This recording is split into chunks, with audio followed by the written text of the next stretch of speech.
Hi guys, so good afternoon. I hope everybody's doing okay.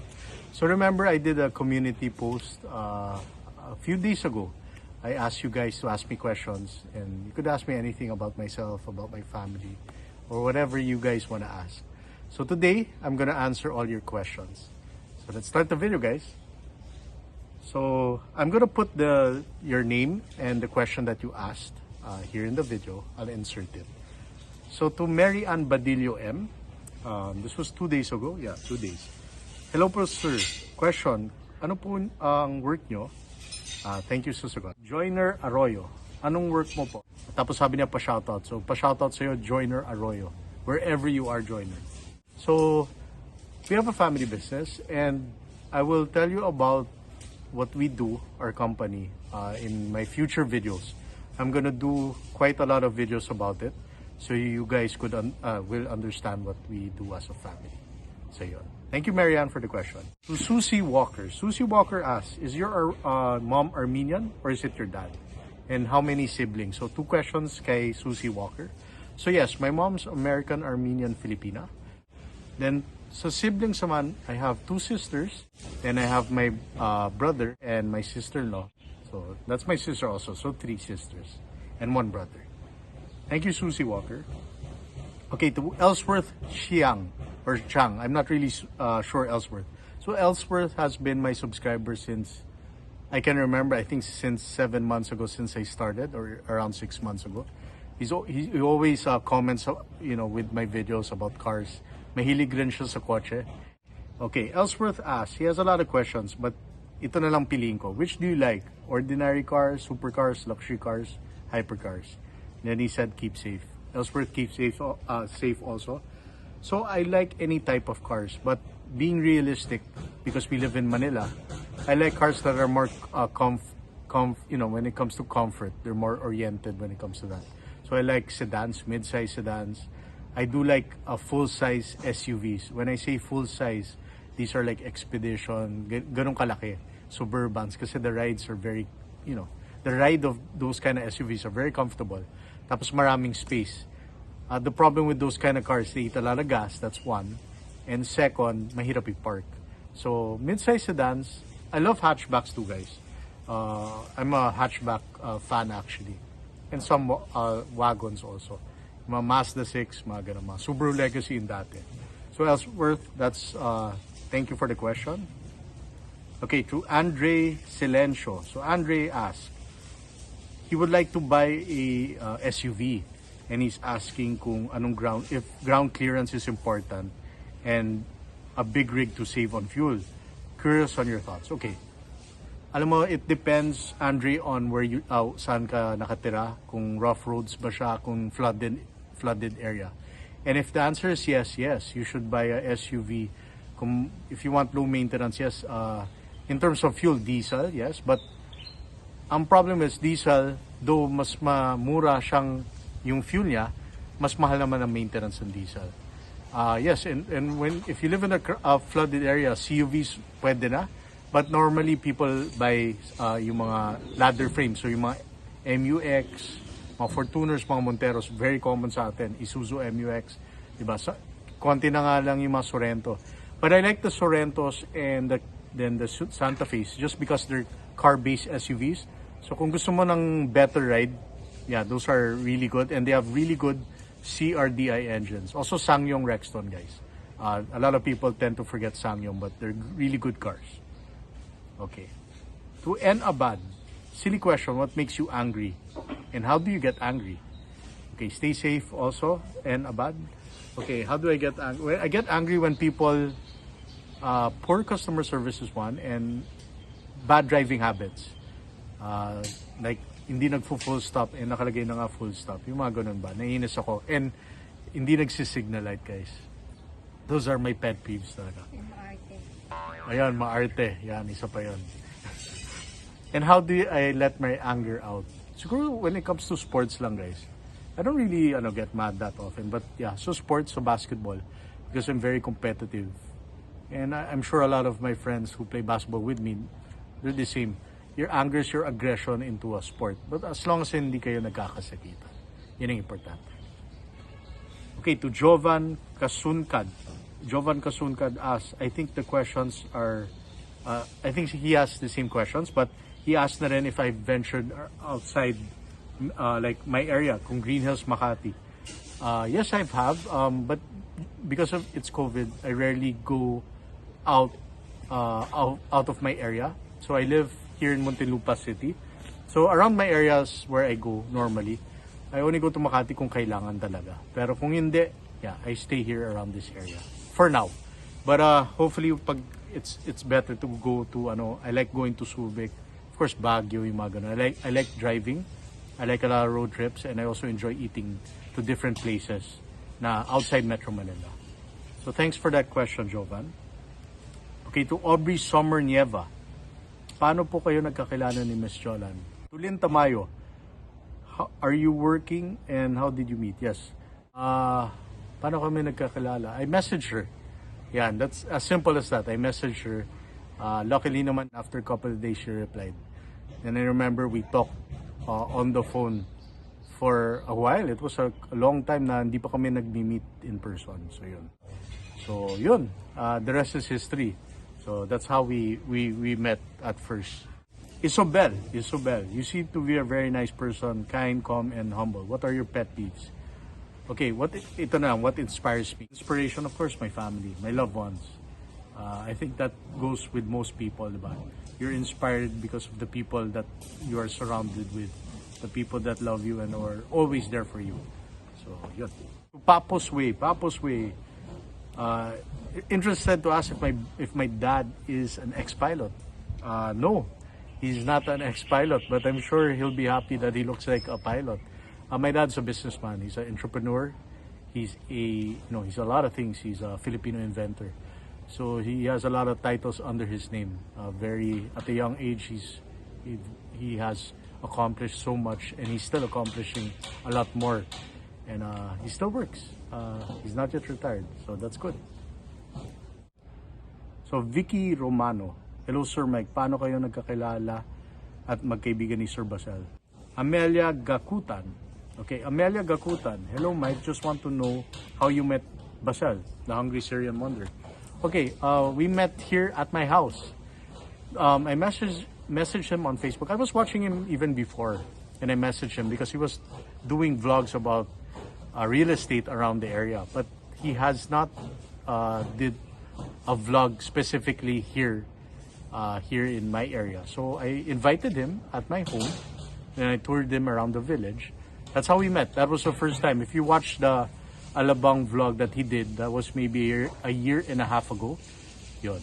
That's how we first met. Menchi Obanya. What is your ideal woman? When is your plan to get married? Ang ideal woman ko, I don't have it. Kasi I don't believe in, I mean, you have a type siguro. Pero when you get older, guys, nag-iiba yan. Ang importante for me is yung ugali. At the end of the day, looks will fade eh. Diba? Looks will fade. You get older, sometimes tumataba ka, diba? Whatever. Pero yung ugali, yung sino ka as a person, that's what's important. Yan ang pinaka-importante. So, yun. Okay. Mitch G. Ang tanong niya, when did you start to become a car enthusiast? Collection niyo po ba mga BMW? Yes. I started siguro, my first love for cars was 1997 when we first bought our first BMW. We bought it at Prestige. It was a Boston Green BMW E36 316i. And that was the first time I really fell in love with that car. To Sunshine Candice. Hi Sir Mike, ask ko lang how to be you po. Okay, Candice. Sunshine Candice. Ang importante is just be yourself. Diba? Just be yourself. Don't try to be other people. And just work on yourself. Always be humble, guys. You value the important things in life. Don't value masyado yung mga material things. Diba? Just value what's important in life, which is your family, your loved ones. Diba? Yun lang. Just be yourself, guys. Tucha, salamat. Hello from Bahrain. Tanong ko lang, bakit di po kayo nag-artista? Ang gwapo mo naman. Thanks sa sagot. Okay. Honest answer. Yes, I was part of a group before, guys, in Channel 2. This was Pinoy before Pinoy Big Brother, so this was called Star Circle. So, yun lang. I won't mention kung anong batch ako. Pero yeah, this was a long time ago, guys, nung payat pa ako. Tsaka mahaba pa buhok ko nun. So, yun. So, yeah. I did it for 4 years, guys. So, from high school to college, ginawa ko yun. But it wasn't really my thing. To be honest, I didn't take it seriously. But I did have fun, and I met really good people. A lot of good artists. And, you know, a lot of mga artista are still kaibigan ko na yun kasi we play basketball together from different networks also. So, yun. I did that. And that was in my past life. Alicia, can I have your opinion about the 2.5 Camry Hybrid 2020? Okay, I assume, Alicia, you're not from the Philippines. If you're gonna buy that car, lease that car. But if you're gonna buy a Camry, I suggest the V6 or the 2.5 4-cylinder. If you're gonna keep it for a long time. Because the only problem with hybrid is, yes, you save on fuel, but once that car breaks down, and eventually it will if you keep it for a long time, the hybrid batteries are quite expensive, so maintenance will be quite expensive. But if you buy a non-hybrid car, then that's cheaper to maintain in the long run. So yun, Alicia. Gaming Jared, I haven't seen your mom, so there. So my question was, does your mom live with you? Okay. Yayaminin ka kasi. Mario Araneta Kitoy, haven't seen your mom on your vlogs? Where is your mom? Do you have siblings? So yeah, I have siblings. I have 2 sisters, a sister-in-law, and my brother. In regards to my mom, guys, I will make a video about my mom. I want to make a separate video about my mom. You will know the answer in regards to my mom soon. I'll do a proper video of that. So yeah. Del Tajaros, hello sir. Are you still friends with Hungry? Of course, guys. Me and Basel are friends. So we don't hang out as much, of course, because you know Basel's also very busy. Same with me. We have our own lives, diba? He's concentrating on his business, and of course his YouTube channel, diba? And you know, he accomplished so much, and that's, you know, I'm always gonna be a good friend, and I'm very happy and proud of him. So yun, of course we're friends. That will never change, guys. To life with my pets. How can you describe your friendship? What keeps you humble po kahit nakakaangat sa buhay? Okay. Just like any other friendship, guys, if you have a close friend or a good friend, you treat them with respect and diba? You share the same interest, ba? Like me and Basel, we like food, we love cars, just like hanging out, just talking about life, diba? Simple things, guys. That's what's important, diba? Simple things lang, masaya na kaming dalawa. Okay, so what keeps you humble? Humble is, you have to thank my parents for that. My parents at a young age already, you know, always told us to, diba? You're not like, you're the same as any other person. It doesn't matter kung kahit nakatira ka sa magandang lugar, whatever, if you drive this car, we're all the same, guys. We're all the same. At the end of the day, ang importante, mabuting tao tayo. We treat each other with respect. Diba? That's what's important. Okay. Anea R. Okay, Anea R. 2 questions. What is your weakness? Okay, my weakness, siguro ice cream. If you're talking about food, that's my weakness. I love sweets, guys. Cakes, ice cream talaga. Kasi mainit sa atin, diba? So ice cream is my weakness. Mga Kahamis vlog. Are you single? I'm not. Rosel De Leon. Not a question. Just want to say, always keep safe. Love from Pinay in New Jersey. Rosel De Leon, I've lived in New Jersey for I think 7 months when I was a kid. My whole family lived there for 7 months. Then we went back to the Philippines. Nalala ko lang doon the snow. Ang lamig doon when it snows. That's the only thing I really remember about New Jersey. So keep safe also, Rosel De Leon. To RL Vlog. Pwede pa shoutout, Mike. Pa shoutout sa'yo, RL Vlog. Rhea from Bukidnon. Avid followers niya ako. At may question is, paano pag maging mayaman? I don't know, guys. Siguro hard work, luck, determination, yung ugali mo sa tao, di ba? Being humble also. It doesn't mean if you acquire this, these are all material. I said, importante is yung character mo as a person. I think that is more successful than anything else. True success is being a good person and being humble despite your accomplishments in life. Rinoa Feriol, ano po ang natapos yung course sa Lasal or Binild or TAF? I went to Binild, I took up multimedia arts, MMA. Then after that, I went to culinary school.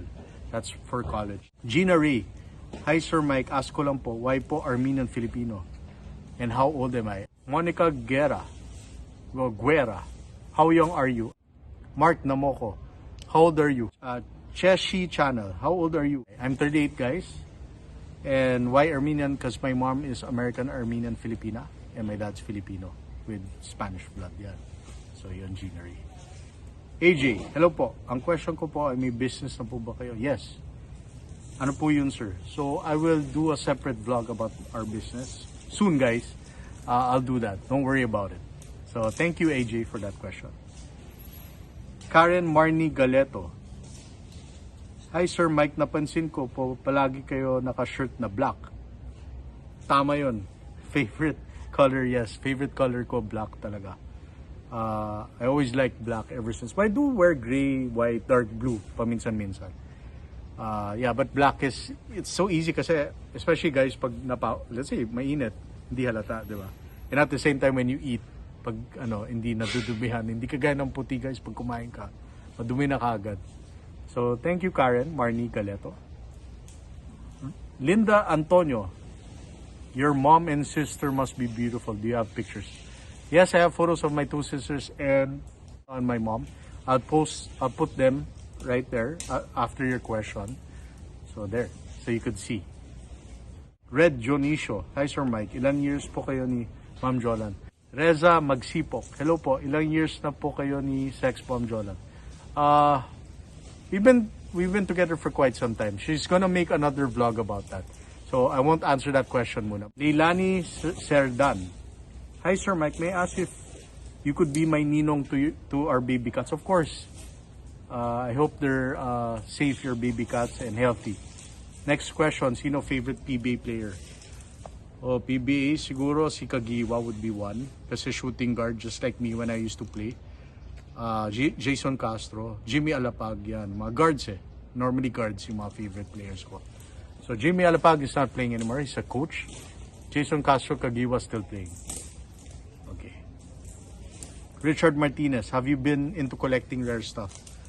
The only things I collect, Richard Martinez, is Marvel cards and NBA cards before when I was young.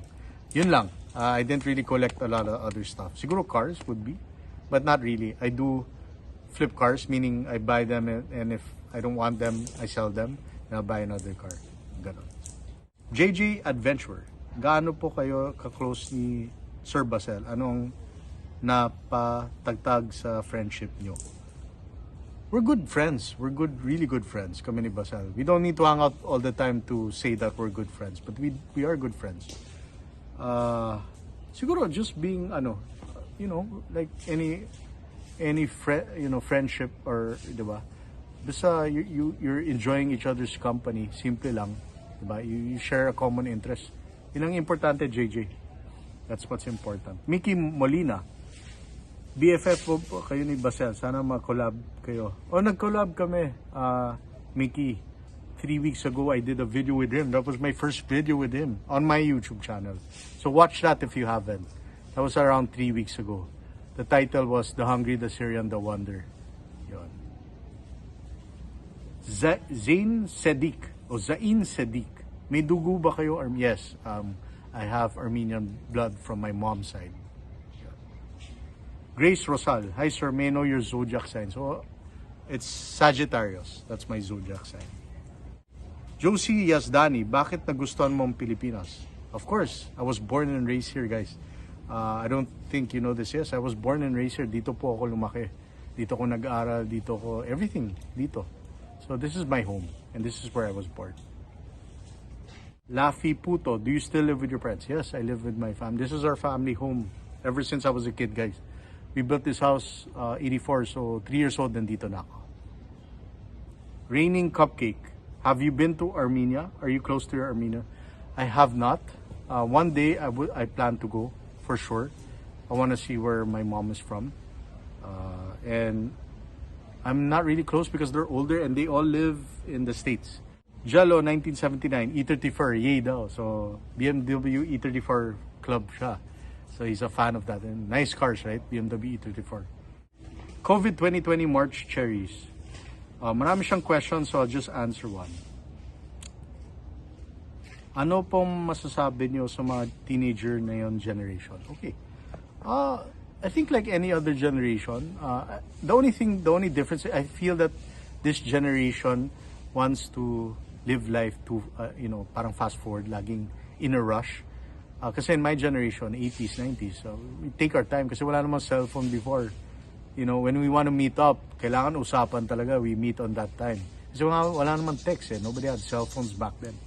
And simple things, guys, like the reason why I love basketball because that was the sport. Wala namang masyado. I mean, we had PlayStation, di ba, Sega, ganon. Pero talagang basketball talaga yung time namin. Ronalisa Casiliano. Okay. A lot of questions, Rosalina, so I'll just answer one. What's something you're proud of na lang? What's something I'm proud of? I'm proud of my family, my loved ones. I'm proud of who I am as a person. I'm proud of who I surround myself with. I'm proud of just being who I am. Yun lang. I think everybody should be proud of themselves. Don't try to emulate other people. I mean, it's nice to you get inspired by other people, but be yourself always, diba? Be a better person. Yun lang. Just be a decent, proper human being, diba? Yun lang. So, guys, that is it. That's all the questions. I want to thank you for all your questions. I hope everybody's enjoying their day-to-day.